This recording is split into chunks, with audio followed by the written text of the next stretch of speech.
سبيل الدموع سبيل مريح.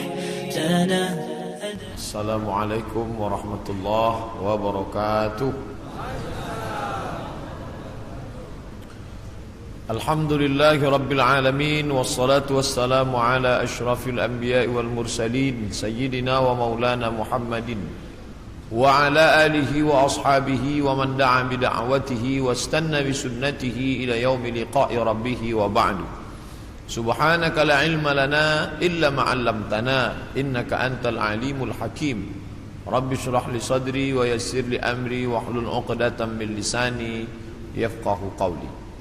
Yang sama-sama kita hormati pengerusi masjid, hadirin hadirat, muslimin muslimat, insyaallah kita semua dimuliakan Allah Subhanahu wa taala. Amin ya rabbal alamin. Ada setengah golongan bahkan agama yang mengatakan bahwa hari kiamat itu tidak ada, kerana alam semesta ini qadim, kekal abadi. Maka dibantah dalam sifat 20, wujud, qidam, baqa, mukhalafatuhu lil hawadis, yamuhu binafsihi, wahdaniyah, qudrat, iradat, ilmun, hayat, sama', basar, kalam. Ini disusun oleh akidah Asy'ariyah untuk membantah orang yang mengatakan ada dua yang qadim selain daripada Allah Subhanahu wa taala. Yang wujud sebenar wujud Allah, sedangkan kita wujud kerana kita diwujudkan. Ada yang maha mewujudkan, yaitu wajibul wujud Allah. Wujud qidam, kekal. Yang qidam itu qadim Allah Subhanahu wa taala. Bila ada orang mengatakan bahawa alam ini qadim, maka syiriklah dia, kerana ada dua yang qadim, Allah dan alam. Maka dalam Islam kita diajarkan antu'mina billah wa malaikatihi wa kutubihi wa rusulihi wal yaumil akhir, bahwa dunia akan berakhir dan kita semua akan mati dan alam semesta ini akan hancur. Maka Syekh Muhammad Abduh memulai tafsir Al-Manar tidak dari Al-Fatihah, tapi daripada juzuk 30 amma yatasaalun. Sebab juzuk 30 itu banyak bercerita tentang hari kiamat. Maknanya kalau orang diajak bercerita tentang awal Al-Baqarah, dia bercerita tentang alladzina yuqimunas shalah wa yu'tunaz zakah wa yunfiquna mimma. Ini semua cerita tentang ibadah. Bagaimana mungkin orang bercerita paham ingin beribadah kalau dia menyangka bahwa alam ini kekal dan abadi? Oleh sebab itu dalam Islam diajarkan bahwa alam ini akan binasa. Definisi makna alam, ma siwallah, semua yang selain daripada Allah alam. Saya, puan, tuan, alam semesta, ma siwallah, maka semua akan binasa. Yang kekal abadi hanya Allah Subhanahu wa taala. Bila ada orang mengatakan alam ini kekal, maka bagaimana dengan dosa? Sedangkan kita berpahaman bila saya mati, bila saya ada dosa, maka saya akan diadili di mahkamah Allah Subhanahu wa taala. Selepas itu ada surga, ada neraka. Sedangkan mereka yang berpahaman bahwa alam ini tidak binasa, maka roh itu masuk dari satu tubuh ke tubuh yang lain. Roh saya keluar masuk ke tubuh yang lain. Boleh masuk ke tubuh manusia, jasad manusia, boleh pula jasad haiwan yang dikenali dengan reinkarnasi. Masuk roh dia ke tempat yang lain. Ini di antara pahaman yang meyakini bahwa alam ini tidak berakhir. Maka ada tiga agama yang disebut samawi, sama langit, walaupun sudah mengalami perubahan, tapi ada persamaan kita dengan mereka. Sama-sama percaya Allah, sama-sama percaya ada Rasul Nabi utusan Allah, dan sama-sama bahwa dunia akan kiamat, maka datanglah hari akhirat. Islam, Yahudi, Nasrani, maka mereka disebut dengan samawi kerana ada 3 titik persamaan. Maka bila kita buka Quran juzuk 30 bercerita tentang alam akan berakhir. A'udzubillahi minasyaitonirrajim. Idzas samaa'u fatarat, ketika langit terbelah. Sekarang ada isu global warming, panas. Mengapa panas dunia ini? Mereka berkata bahwa lapisan yang melindungi kita di atas ozon mengalami penipisan atau bocor. Tapi yang terjadi, kata Allah SWT, idzas samaa'u fatarat, langit terbelah. Sekarang bila ada batu besar yang akan menimpa kita dari luar, dia tidak akan mungkin sampai ke Kuala Lumpur, sebab dia akan habis kerana ada lapisan yang dibangun Allah, yang dibina. Dalam Al-Quran dikatakan, wa banaina fawqakum sab'an shidada, kami bina di atas itu, ada fawqakum di atas kamu, sab'an 7 lapis, shidada binaan yang kokoh dan kuat. Itulah mengapa kita sampai hari ini aman, tidak ada yang mengganggu dari atas. Dari bawah pula Allah berfirman dalam surat An-Naba juzuk 30 surah yang pertama, wal jibala autada, wal jibal bukit-bukit, autada sebagai pasak. Bila tiang khemah tidak mungkin tumbang kerana ada pasak, maka bumi ini pun sama dengan kain yang menutup meja. Inilah kerak bumi bagian atas, dia menutup meja. Sebenarnya dia bergerak. Mengapa dia tidak bergerak? Kerana ada paku-paku yang membuat dia terhunjam ke dalam, sehingga dia tidak bergerak liar. Maka paku itu adalah wal jibala autada, bukit-bukit sebagai pakunya. Nanti sampai masanya paku itu akan tercabut. Itulah yang disebut Allah, wa takunul jibal kal ihnil manfush, bukit-bukit tercabut seperti bulu kambing dihembus angin. Bulu kambing dihembus angin, manakala bulu kambing dicukur ingin dibuat menjadi baju kain musim sejuk. Kerana orang Arab mengalami rihlatas syita, musim sejuk, wasaif, musim panas. Sejuk bersangatan, hanya bulu kambing yang boleh membuat tubuh menjadi tahan. Mereka cukur bulu kambing, diletakkan di atas tikar, datang angin kencang berhembus. Watakunul jibalu kal ihnil manfush. Bila bulu kambing, bila bukit-bukit yang besar itu tercabut seperti bulu kambing, maka bumi pun bergerak dan kita di atasnya pun bergoncang.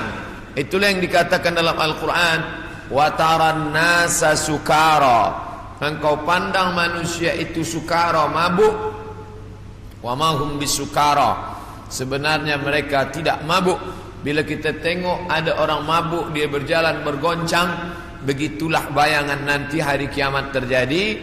Wa taran nasa sukara, engkau lihat mereka mabuk. Wa ma hum bisukara, sebenarnya bukan mereka itu mabuk. Walakinna azaballahi syadid, tapi azab Allah amat sangat keras, sehingga seakan-akan mereka mabuk. Kerana bumi bergoncang, daun-daun bertiup, dan pokok-pokok kayu tumbang. Idzas sama'u fatarat wa idzal kawakibun tasarat, apa yang ada bintang gemintang seperti tasbih yang diputus, maka berjatuhanlah dia. Wa idzal biharu fujirat, 13 tahun yang lampau tsunami menyerang Aceh, meninggal lebih 200.000 orang. Itu baru satu pantai yang naik ke atas. Bagaimana bila idzal biharu fujirat, semua lautan ini naik ke darat? Kita tahu bahwa alam ini lebih banyak laut daripada darat. Nah, laut ini naik ke atas darat. Wa idzal biharu fujirat wa idzal quburu bu'sirat, ketika yang dikubur dibangkitkan, alimat nafsun, maka saat itu sadarlah diri, ma qaddamat wa akharat, apa yang sudah dia lakukan. Itulah gambaran dalam Al-Quran, dalam banyak surah idza syamsu kuwirat, ketika matahari digulung, idza sama'u fatarat, kita langit terbelah. Dari mulai surat An-Naba sampai An-Nas itu kebanyakan bercerita tentang hari kiamat. Maka saya sendiri pernah mengajarkan tafsir surah-surah pendek, karena dengan mengkaji tafsir surah pendek ini juzuk 30 membangkitkan rasa takut kepada Allah, memahami bahwa alam ini akan berakhir dan dunia akan kiamat. Nah, yang jadi masalah bila dia terjadi. Maka datanglah seorang sahabat bertanya kepada Nabi Muhammad sallallahu alaihi wasallam, "Ya Rasulullah, mata sa'ah, bila kiamat itu terjadi?" Nabi tak jawab. Itu menunjukkan bahawa Allah tidak berikan wahyu kepada Nabi untuk menetapkan hari bulan, tahun. Nabi tidak menjawab, tapi Nabi balik bertanya, "Ma'adat talaha?" Siapa tadi yang bertanya? Manakala Nabi menyampaikan tazkirah, orang ini bertanya, "Mata sa'ah?" Nabi diam saja. Nabi terus berikan tazkirah. Selepas itu baru Nabi tanya, "Aina sa'il?" Siapa yang bertanya tadi? "Saya ya Rasulullah." Lalu kata Rasulullah, "Ma'adat talaha?" Apa yang sudah kau siapkan untuk hari kiamat itu? Menunjukkan bahawa hari bulan dan tahunnya tidak diketahui siapapun. Bila hari ini beredar berita bahawa ada tulisan, ada orang yang mengetahui hari kiamat, maka bercanggah dengan Quran dan sunnah Rasulullah sallallahu alaihi wasallam. Kerana Nabi tidak pernah membicarakan itu kepada Sayyidina Abu Bakar, Umar, Uthman wa Ali wa an kulli sahabati Rasulillah ajma'in.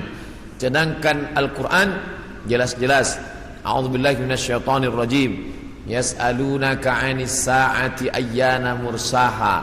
Mereka bertanya kepada engkau tentang hari kiamat, bila terjadinya.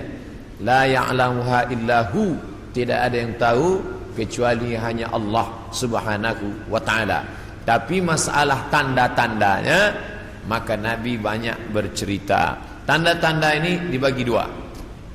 Ada tanda yang bersifat fisik, nampak. Di antaranya ucapan Nabi, tatawul al-bunyan, berlomba-lomba membuat bangunan tower yang tinggi. Itu sudah tampak hari ini. Bahkan Imam Sun'ani menyebutkan, bila ada binaan, bangunan yang lebih tinggi daripada Jabal Abi Qubais, salah satu tanda hari kiamat. Hari ini kita melihat Jabal Abi Qubais dulu bukit yang paling tinggi di samping Ka'bah. Hari ini Jabal Abi Qubais lah yang paling rendah. Jabal Abi Qubais di belakang bukit Safa. Bila kita naik ke atas bukit Safa, ingin memulai sa'i menghadap ke arah kiblat, tepat di belakang kita Jabal Abi Qubais yang dipotong, dikerat, kemudian di atasnya dibina istana Raja Fahad. Dulu kerana Makkah itu seperti kuali, lalu kemudian di tengah itu Ka'bah, maka bukit-bukit di sekeliling yang paling tinggi adalah Jabal Abi Qubais. Hari ini Jabal Abi Qubais paling rendah, ditambah gedung-gedung tinggi dan Zamzam Tower paling tinggi. Maka ini salah satu tanda fisik yang nampak oleh mata. Lalu kemudian tentang bagaimana seorang ibu antalidal amatu rabbataha, seorang budak hamba sahaya melahirkan tuannya.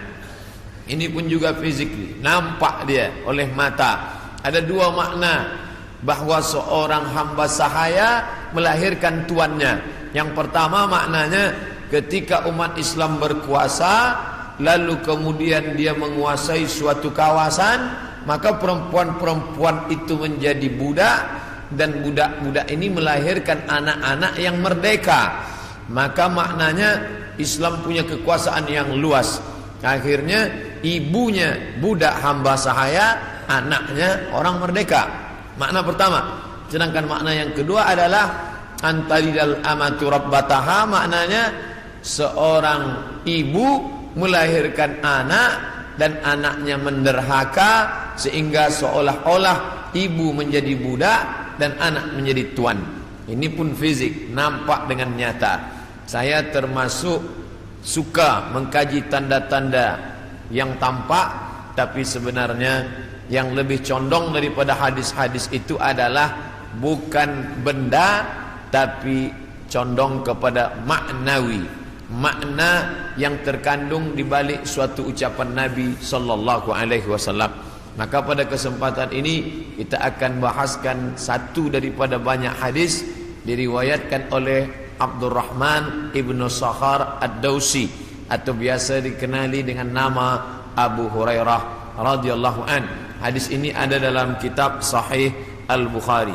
Apa kata Nabi? La taqumus sa'ah, hari kiamat tidak akan terjadi hatta hingga yuqbadal ilmu. Yang pertama, dalam hadis ini ada 6 tanda. Ini yang akan kita bahaskan. Yang pertama, yuqbadal ilmu, ilmu dicabut.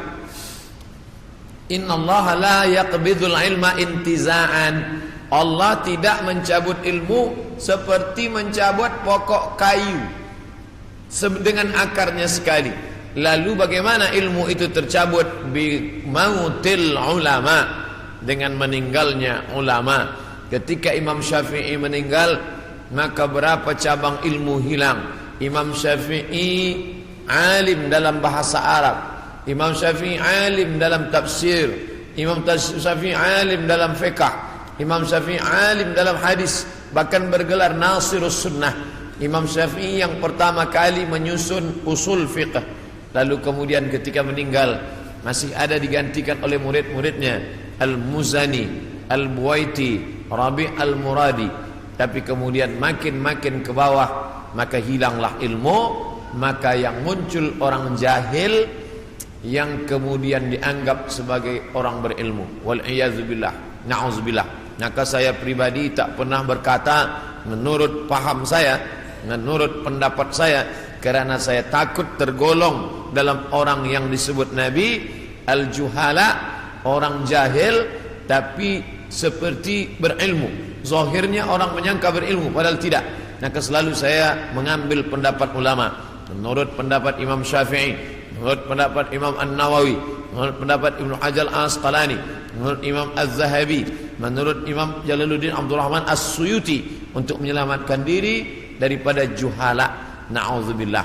Maka nanti kata Nabi SAW, sebelum hari kiamat bermunculanlah juhala karena pandai berbicara, karena berpakaian ulama. Al-juhala yalbisuna libasal ulama, orang jahil tapi memakai pakaian ulama, pandai berbicara, lalu orang menyangka dia alim, padahal dia tak lebih daripada orang dhalla wa adalla, sesat dan menyesatkan. Sebenarnya kiamatnya sudah terjadi pada isinya, tapi alamnya belum kiamat besar. Maka kata ucapan Nabi SAW dalam suatu hadis, idza wussidal amru ila ghairi ahlihi, bila diberikan suatu perkara bukan kepada ahlinya, bukan kepada orang yang faham, fantaziris sa'ah, maka tunggulah kiamat. Makna kiamat di situ bukan kiamat alam semesta, tapi kiamat isinya. Bila pembinaan masjid ini diberikan kepada orang yang tidak pakar, tidak memiliki kepakaran pada bidang itu, fantaziris sa'ah, maka tunggulah sa'ah, kiamat, hari kiamat. Makna kiamat di situ bukanlah kiamat alamnya, tapi isinya sudah kiamat. Begitu juga dengan ucapan Nabi tentang masalah idza waqa'a ala ahadikumul qiyamah, bila terjadi kiamat pada salah seorang kamu, wa fi yadihi fasilah, di tangannya ada anak korma, fal yaghrisha, tanamlah, karena dia akan menanam itu, lalu kemudian dia mati. Bagaimana mungkin kiamat terjadi pada satu orang? Maka makna kiamat dalam hadis ini alamnya tidak kiamat, tapi orang itu mengalami kiamat, maknanya mati dia. Na'udzubillah. Oleh sebab itu maka bahwa kiamat sudah terjadi pada isinya, ya, kerana banyaknya orang jahil.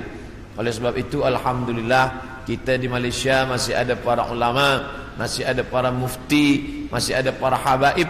Maka kita datang ke majlis-majlis mereka, hindari majlis-majlis orang-orang jahil yang tidak diketahui sanad ilmunya, yang tidak diketahui dapat dari mana, bahkan mendakwah mendapat dari mimpi, langsung berjumpa dengan Syekh Abdul Qadir Al-Jilani, langsung saja terus mendapatkan zikir talqin dari Rasulullah sallallahu alaihi wasallam tanpa bersanad, tanpa berguru. Padahal para imam mengajarkan kita ada namanya sanad.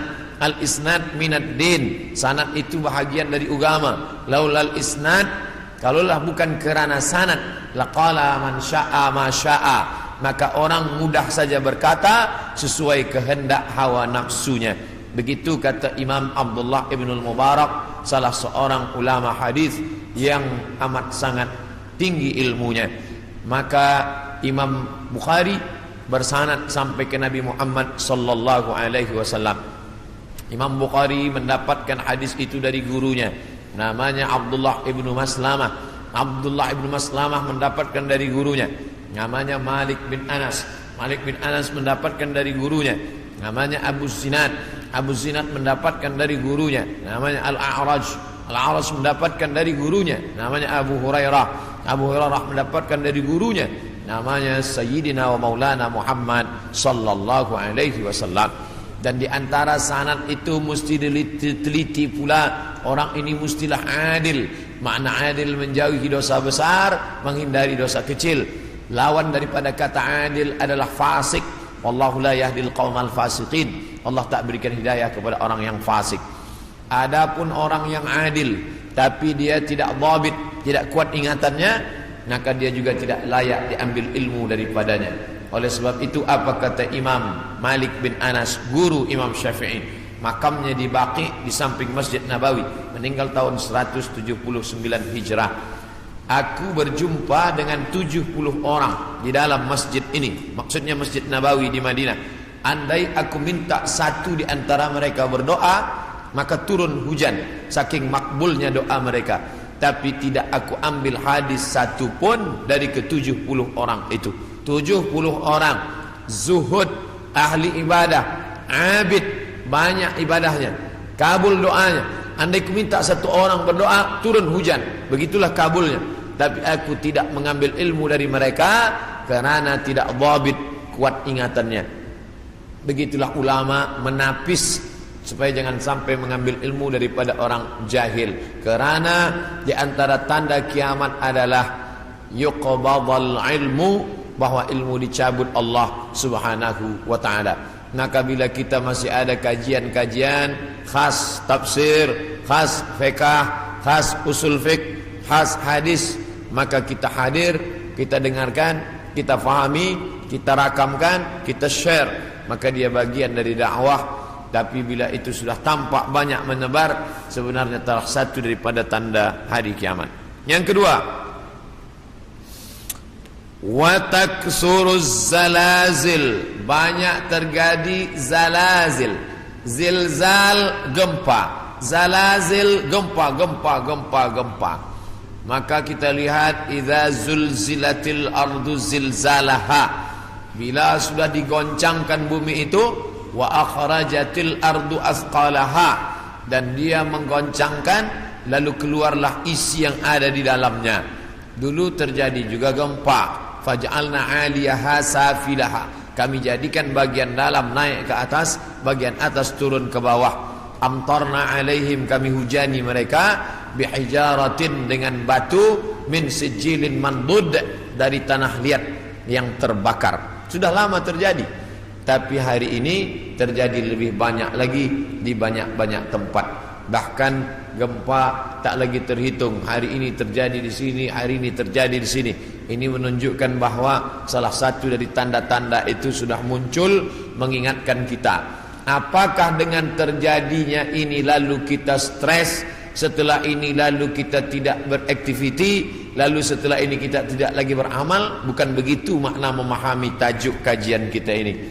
Dengan memahami tanda hari kiamat, bukan menyuruh kita berhenti bekerja, bukan menjadikan kita menjadi tidak bersemangat untuk mencari nafkah, malah judul tajuk kita siang ini membuat kita semakin bersemangat untuk beramal soleh, karena kita akan tetap mati menghadap Allah maka yang dibawa serta adalah amal-amal. Makanya dalam sebuah ungkapan, bukan hadis Nabi, i'mal lidunyaka, beramallah untuk duniamu, ka'annaka ta'ishu abada, seakan-akan kau hidup untuk selamanya. Wa amal li akhiratika, beramallah untuk akhiratmu, ka'annaka tamutu ghadan, seakan-akan kau mati besok. Maka siang ini kita salat zuhur pukul 1:30, maka seakan-akan inilah zuhur yang terakhir. Saya akan sampaikan tazkirah ini dalam 60 menit. Selepas itu kita akan buka soalan, kita akan jawab masalah-masalah yang ditanyakan terkait dengan tajuk kita sebahagian besarnya. Maka selepas mengkaji tajuk tanda-tanda hari kiamat, bukan membuat kita lalu berhenti beramal, tapi membuat kita makin bersemangat beramal. Kerana ternyata alam akan berakhir, rumah yang besar akan hancur, kereta tak dibawa serta, yang dibawa hanyalah illal ladzina amanu, iman, wa amilus salihat, dan amal-amal saleh. Lain daripada itu tinggal. Maka bagi sesiapa saja yang ikut tajuk kajian kita ini, selepas ini bertambah amalnya, bertambah khusyuknya, bertambah takutnya, itulah orang yang berhasil. Adapun selepas ini tak ada perubahan apa-apa, biasa sahaja, maka termasuk orang-orang yang mubadzir. Innal mubadzirina kanu ikhwanas syayatin. Orang yang mubadzir adalah ikhwan, saudara-saudara syaitan. Mengapa begitu? Dia sudah mubadzir waktu, dia sudah mubadzir energi, dia tidak mendapatkan manfaat apa-apa. Padahal ayat-ayat yang kita baca, idza tuliyat alaihim ayatuhu, kalau dibacakan ayat-ayat Allah, zadathum imana, bertambahlah imannya. Dari dua tanda ini ada perbezaan. Tanda yang pertama, tidak tampak, ilmu dicabut. Tidak nampak mana ilmu yang dicabut, mana ilmu yang kekal. Yang kedua, zalazil, gempa. Ini nampak, bisa dirasakan. Berapa skala Richter? Ini semua orang tahu. Bahkan bergoncang, ada kaca yang pecah, ada dinding rumah yang retak. Itu terjadi belakangan ini, lebih banyak lagi signal pertanda bahwa Allah Subhanahu wa taala akan mengakhiri dunia ini. Lalu kemudian berikutnya adalah wa yataqarabuz zaman. Zaman, masa, waktu, yataqarab, saling mendekati. Apa makna saling mendekati? Tidak lagi terasa. Baru saja hari Jumat, esok hari kita sudah solat Jumat. Baru saja Idul Adha, kita sudah membeli kambing dan sapi untuk Idul Adha berikutnya. Baru saja lepas Idul Fitri, sudah bersiap-siap lagi hendak memasuki bulan Ramadan. Itu kita rasakan sekarang. Apakah sebenarnya waktu itu berkurang? Waktu tidak berkurang. 24 jam, 12 jam siang, 12 jam malam. Dari dulu sampai begitu. Lalu mengapa terasa yataqarabuz zaman? Kerana ada alat-alat yang membuat kita merasa cepat.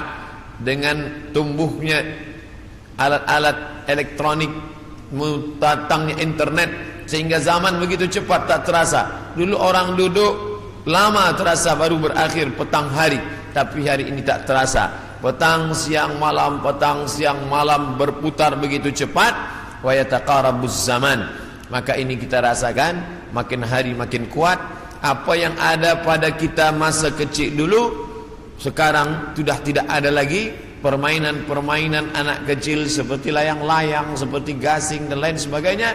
Orang sudah bermain digital semua, dan hilanglah permainan yang mengambil masa waktu ini. Lalu kemudian waktu semakin pendek, dan puncanya adalah orang sudah tidak lagi peduli kepada jiran tetangga, tak lagi memperdulikan masa, sehingga hilanglah apa yang diberikan Allah. Padahal Allah SWT berikan masa ini, dan kita semua akan ditanya tentang masa yang sudah kita pakai. La tazulu qadama 'abdin, kaki anak Adam tidak akan bergeser, pindah di satu tempat lain, hatta yus'al, sampai hingga ia ditanya. Pertanyaan banyak. La tus'alunna yawma idzin 'anil na'im, kamu akan ditanya tentang banyak pertanyaan. Tapi satu di antara pertanyaan itu adalah an umrihi fima afnah, umur kemana saja kamu pakai. Maka pertanyaan yang paling banyak tak dapat dijawab oleh manusia adalah umur, usia. kemana saja kau pakai yang dititipkan Allah Subhanahu wa ta'ala. Wa yataqarabuz zaman, waktu semakin dekat. Yang keempat, wa tazharul fitan, banyak terjadi fitan. Fitan jamak daripada fitnah. Fitnah terjadi. Berbagai macam fitnah terjadi. Kita lihat ada fitnah Sunni Syiah, ada fitnah khalqil Quran, ada fitnah Ahmadiyah, ada fitnah Khawarij, ada fitnah Rafidah. Berbagai macam fitnah di grup WhatsApp, fitnah di Facebook, fitnah di Twitter, fitnah makin banyak. Dulu orang datang menceritakan aib orang lain, hanya berdua saja dia dengan jirannya. Hari ini orang berkelompok-kelompok membuat grup-grup fitnah, hingga semakin besar, semakin habis waktu disebabkan itu semua. Dulu orang bila ingin memfitnah, maka dia datang ke suatu tempat, tapi hari ini dia tidak keluar dari rumahnya, tapi dia sudah mampu menyebarkan fitnah. Makna fitnah ada dua. Yang pertama, tohmah, tuduhan tanpa bukti. Yang kedua, makna fitnah adalah membunuh. Makna fitnah adalah menyiksa. Banyak penyiksaan. Berapa kali kita tidak sanggup menyaksikan video bagaimana penyiksaan muslimin di Rohingya, bagaimana anak-anak gadis Rohingya dijual, lalu kemudian di India dijadikan sebagai orang-orang tidak baik. Bagaimana penyiksaan yang dilakukan oleh Burma kepada muslimin Arakan Rohingya. Bagaimana kemudian yang terjadi di Palestina hari ini, sampai hari ini tetap berlanjutan terus. Na'udzubillah. Maka betul kata Nabi SAW, kalau sudah dekat masa hari kiamat, maka yang terjadi adalah yaksurul fitan, maka banyaklah fitnah terjadi. Makanya selalu sebelum salam kita katakan, Allahumma inni a'udzubika min azabi jahannam, jauhkan kami daripada azab jahannam, wa min azabil qabri, daripada azab kubur, wa min fitnatil mahya wal mamat, jauhkan kami dari fitnah hidup dan mati. Fitnah mati, azab. Dua fitnah mati, azab kubur dan kemudian azab di akhirat. Tapi ada fitnah yang luar biasa, fitnatul mahya, fitnah ketika dalam hidup pun dia sudah merasakan fitnah yang luar biasa. A'udzubillah. Yang selanjutnya, yang kelima, yaitu yaksurul haraj. Haraj kata Nabi, wa huwal qatslu, pembunuhan yang banyak. Bagaimana mereka boleh menghabisi kaum muslimin bertetangga dekat. Slobodan Milosevic ingin menghabisi semua etnis Bosnia Hersek, habis semuanya. Itu terjadi tahun 90-an. Lalu kemudian sekarang berdamai. Lalu kemudian bagaimana pembantaian di Irak, dari sejak mulai Presiden Amerika sampailah yang terakhir, terus mereka membantai umat Islam. Lalu kemudian terjadi pula yang terakhir, tidak berakhir sampai hari ini, sampai Presiden Amerika mengatakan ini adalah ibu kota Israel. Dengan mengakui itu sebagai ibu kota Israel, maka semua orang yang berada di dalam itu tidak lagi diakui sebagai orang Palestina. Efek daripada itu adalah bahwa ini tidak lagi dianggap sebagai milik umat Islam, tapi justru sebagai orang Islam yang memiliki tempat ibadah di tanah orang kafir. Na'udzubillah. Oleh sebab itu, maka banyaklah al-haraj, pembunuhan. Dulu pun ada juga pembunuhan, betul, tak salah. Ada Romawi membunuh Persia membunuh Rom, itu biasa, itu terjadi. Tapi zaman sekarang pembunuhan merajalela karena alat untuk membunuh itu diciptakan lebih banyak. Senjata-senjata dari besi diciptakan lebih banyak lagi untuk menghabisi umat manusia. Maka itulah yang dikatakan Nabi, yaksurul haraj. Apa salah kita? Mengapa kita dihidupkan Allah di zaman ini? Mengapa kita tak hidup di zaman Abu Bakar, Umar, Uthman wa Ali? Maka ada kabar gembira dari Nabi SAW. Al-ibadatu fil haraj. Orang yang tetap istiqamah beribadah fil haraj, ketika banyak pembunuhan ini, tetap imannya kuat, tetap dia istiqamah. Kahijratin ilayya, seperti orang yang berhijrah kepada Nabi Muhammad sallallahu alaihi wasallam. Mudah-mudahan kita termasuk orang yang tetap istiqamah dalam keadaan banyak pembunuhan-pembunuhan, dan kita seperti orang yang berhijrah walaupun sudah 1439 tahun lampau, tapi kita tetap diakui sebagai umat Muhammad sallallahu alaihi wasallam dan seperti orang yang berhijrah. Makanya sekarang ada orang istilah ini adalah hijrah saya, ini adalah momen hijrah saya. Sebenarnya tidak lagi ada hijrah, la hijrata ba'dal fath. Setelah pembebasan kota Makkah tidak lagi ada hijrah. Yang dimaksud hijrah adalah pindah dari batil kepada hak, pindah dari syirik kepada tauhid, pindah dari jahil kepada ilmu. Itulah makna daripada hijrah. Kemudian yang keenam, hatta yaksura fikumul mal fayafidhu. Banyak orang yang melimpah ruah hartanya sampai yafidhu, seperti air yang penuh tumpah. Banyak orang-orang kaya. Dulu orang hanya kaya tapi masih ada batasnya. Sekarang ada orang yang amat sangat kaya tanpa batas, tapi tidak tahu lagi dia mau dibuat kemana kekayaan ini. Dan itu terjadi hari ini. Dulu orang kaya karena dia berniaga, bekerja. Ada orang kaya karena dia menjual emas. Ada orang kaya karena dia beternak sapi, kambing. Ada orang kaya karena dia membuat kolam ikan. Artinya dia bekerja, keluar peluh keringatnya baru dia kaya. Hari ini ada orang yang duduk-duduk saja tapi kekayaannya amat sangat melimpah ruah. Maka apa yang dikatakan Nabi SAW terwujud hari ini, menunjukkan hari kiamat itu hampir saja terjadi. Bahkan ketika Isra Mi'raj pun Nabi melihat ada seorang perempuan tua yang melambaikan tangannya memanggil. Lalu Nabi bertanya kepada Jibril alaihissalam, siapa itu Jibril? Jibril menjawab, itulah dunia yang sudah tua.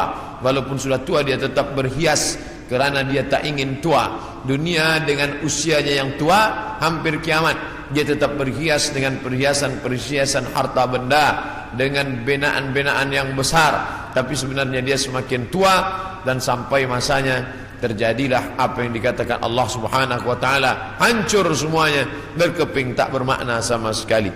Maka ini salah satu tanda yang dikatakan Nabi sallallahu alaihi wasallam. Kemudian hadis berikutnya disebutkan juga dalam Sahih Al-Bukhari. Apa kata Nabi sallallahu alaihi wasallam? Kutip dari Abu Hurairah, la taqumus sa'ah, tidak terjadi hari kiamat hatta yanzila fikum ibnu Maryam, sampai datang anak Maryam. Yang dimaksud dengan anak Maryam adalah Nabi Isa alaihissalam, hakaman muqsitan, sebagai seorang hakim yang adil. Mungkin keadilan susah didapatkan dari manusia yang condong kepada harta dan hawa nafsu, tapi kerana dia seorang nabi, bukankah dia sudah mati, meninggal dunia? Barrafa'ullah wa ma qataluhu, mereka tidak berhasil membunuhnya. Wa ma salabuhu, mereka tidak berhasil menyalibnya. Walakin syubbiha lahum, ada orang lain yang diserupakan wajahnya dengan Isa. Dialah Yudas Iskariot, dialah Yahuza yang kemudian ditangkap oleh tentera daripada Yahudi yang benci akan Isa, dan mereka menyalibnya di tiang Golgota, dan mereka mengatakan inilah dia. Maka kata Allah, wa ma qataluhu yaqina, mereka tidak yakin seyakin-yakinnya tentang itu. Sampai akhirnya pada tahun 324 terjadilah konsili, pertemuan ijma' pertemuan seluruh pendeta-pendeta, dan mereka berhasil menyepakati di sebuah kota bernama Nisea. Sekarang letaknya di Turki. Yang dulu kota itu besar, dibina oleh seorang raja bernama Konstantinopel, yang kemudian kota itu dirubah oleh Muhammad Al-Fatih menjadi kota Islambul, kota Islam, negeri Islam, yang berubah menjadi Istanbul. Maka di sana ada satu tempat bernama Nisea. Di Nisea inilah mereka bersepakat bahwa Isa adalah anak Tuhan bagian, padahal itu tidak ada disebutkan dalam Injil, tidak ada dalam wahyu Allah Subhanahu wa taala. Yu'arrifunal kalima amma wadhihi, mereka merubah-rubah kalimat yang ada dalam kitab suci sesuai dengan kemauan kehendak hawa nafsu mereka. maka mereka tidak berhasil membunuhnya. Barrafa'allah, Allah mengangkatnya dan dia belum meninggal dunia sampai masanya menjelang hari kiamat. Nabi Muhammad SAW bercerita bahwa Nabi Isa ini akan turun menjadi pemimpin yang adil. Apakah dia membawa syariat baru lalu menasakh syariat Muhammad SAW? Tidak. Dia menghidupkan lagi sunnah-sunnah Rasulullah SAW. Dia menjadi imam di masjid, dia mengajak orang solat berjamaah, dia tetap menegakkan syariat Muhammad. Dia tidak menasakh apapun kerana dia datang sesudah Nabi Muhammad, maka dia sendiri pun ikut syariat Nabi Muhammad SAW. Dia tidak hanya sebagai seorang ulama, dia tidak hanya sebagai orang yang faham agama, tapi dia menjadi hakaman muqsitan, sebagai pemimpin yang adil yang akan memimpin dunia. Bila ini terjadi, maka hari kiamat akan segera tiba. Ini termasuk tanda yang fisik, yang nampak, yang orangnya langsung.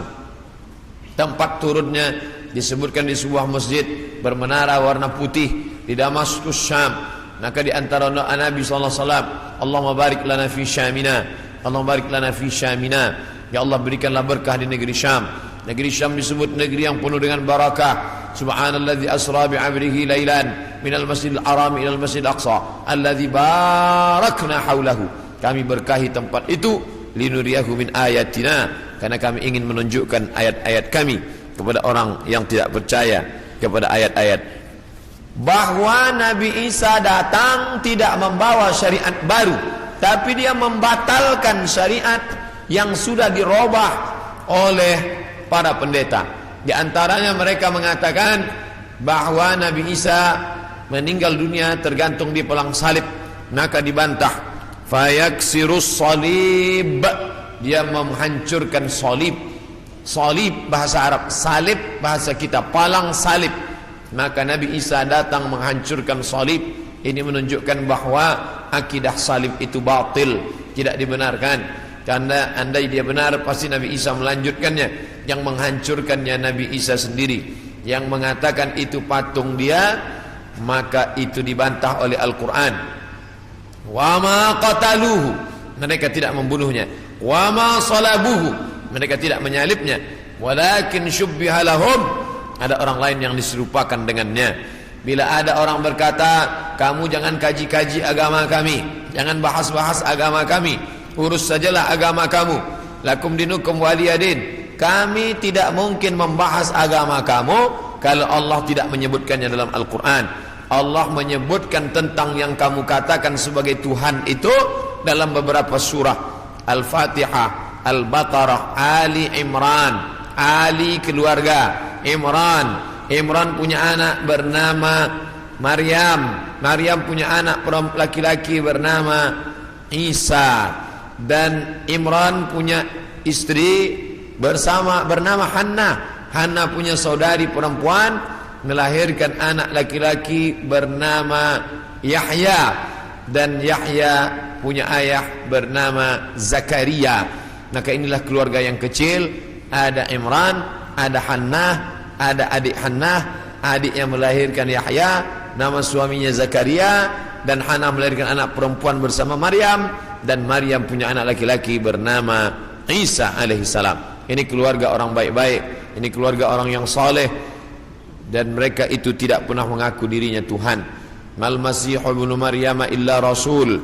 Al-Masih tak lain tak bukan hanyalah seorang rasul. Qad khalas min qablihi rusul, yang sebelumnya sudah ada rasul-rasul. Adam, Idris, Nuh, Salih, Ilyas, Ilyasa, Zakaria, Musa, Yahya, Zulkifli, Daud, Sulaiman, Ayyub, semuanya meninggal dunia. Maka Nabi Isa alaihissalam pun juga akan meninggal.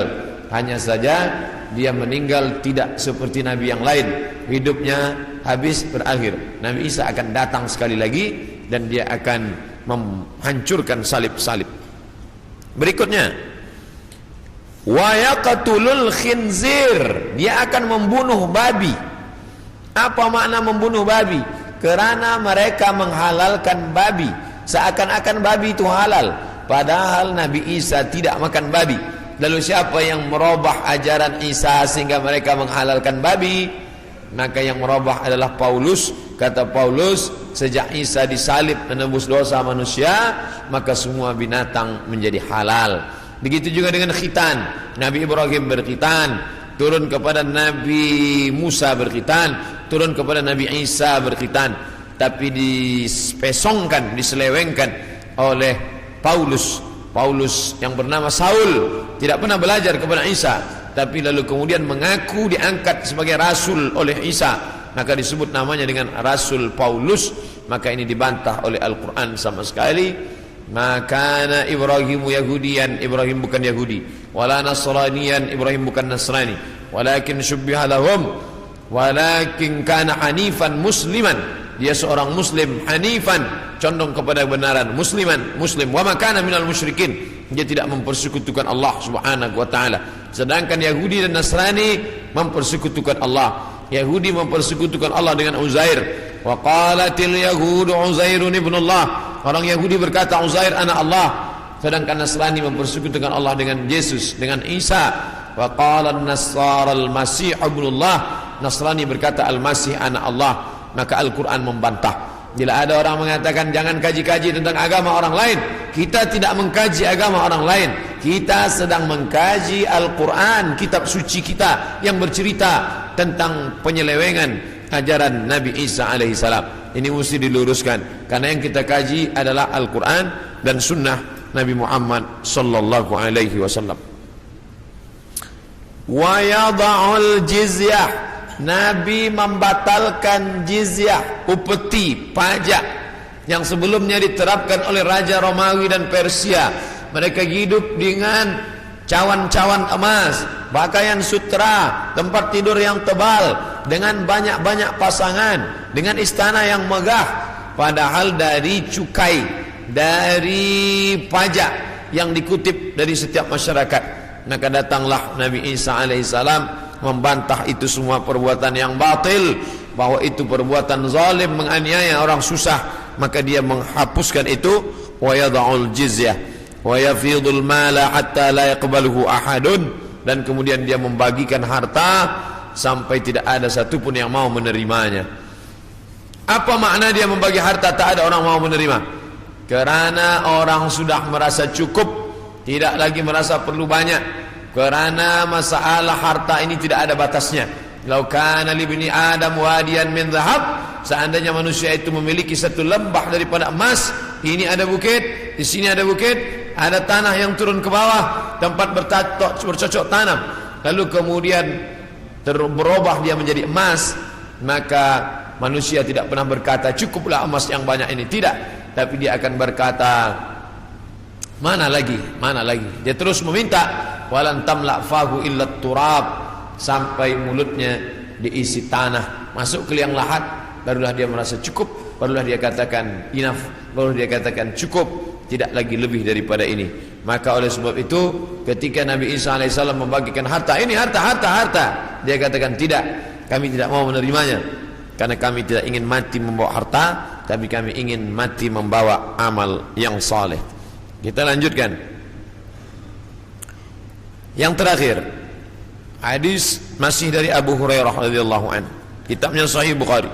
La taqumus sa'ah, tidak akan terjadi hari kiamat, hatta tuqatilul yahud, sampai kalian memerangi orang Yahudi, hatta yaqulul hajar, sampai batu berkata, batu besar tempat orang bersembunyi dari serangan musuh, batu itu berkata, apa kata batu itu? Hadza Yahudi ya Muslim, hadza Yahudi ya Muslim, hai tentara Muslim, hadza Yahudi warai, ini di belakangku ini ada seorang Yahudi, faqtulhu, bunuhlah dia, faqtulhu, bunuhlah dia.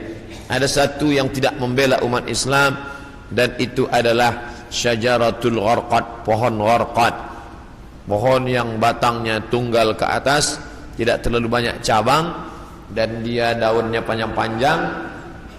Masih ada sekarang, mereka tanam banyak-banyak. Ini membuktikan sabda Nabi SAW benar, tidak salah sedikit pun. 1439 tahun yang lalu Nabi katakan, hari ini terbukti mereka menanam tanaman gharqad sebanyak-banyaknya. Tahun 1999 saya sampai di satu kota. Kota ini dibagi dua karena perjanjian Camp David. Sebelah diambil oleh Mesir, sebelah dijajah oleh Israel. tampaklah tentara-tentara berjaga di perbatasan. Maka Rafah, nama kota tersebut Rafah, maka kita bisa melihat menghijau. Sementara yang di Mesir ini menguning gurun pasir, sedangkan yang di sana menghijau. Kenapa hijau? Mereka tanam pohon gharqad. Nabi sudah mengatakan itu 14 abad yang lalu, bahwa mereka akan bersembunyi di balik pohon gharqad. Subhanallah, Masya Allah, Tabarakallah. Mereka bersembunyi di belakang batu-batu, berkata, "Ya Muslim, hai tentara Muslim, ada Yahudi di belakangmu, ini di belakangku ada Yahudi, faktulu, bunuhlah dia." Oleh sebab itu maka ini hadis mukjizat Nabi SAW luar biasa.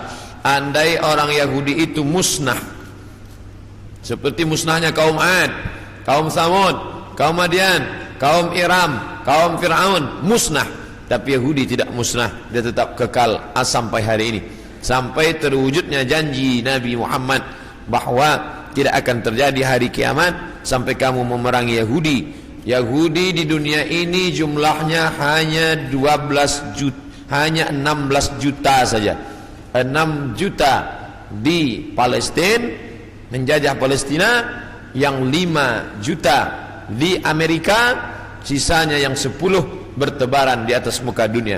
Ada Yahudi Rusia, ada Yahudi Arab Maghribi, Maroko, ada beberapa Yahudi di Maghribi, karena ketika itu raja daripada Spain mengusir seluruh pendatang dan larilah mereka ke negeri Islam. Ini menunjukkan Yahudi antara tiga, dia tidak dapat diterima oleh Nasrani, tapi dia bisa diterima oleh Islam. Islam menerima mereka, marhaba ahlan wa sahlan, sampai mereka punya negeri, bercucu, bersahabat, berkawan dengan kaum muslimin yang ada di Maghribi, kerana mereka diusir dari Andalusia. Padahal mereka dekat dengan Andalusia, dekat dengan Kristian, dekat dengan Nasrani, tapi mereka justru lebih nyaman, lebih dekat berkawan dengan orang Islam, karena Muslim itu wa ma arsalnaka illa rahmatan lil alamin.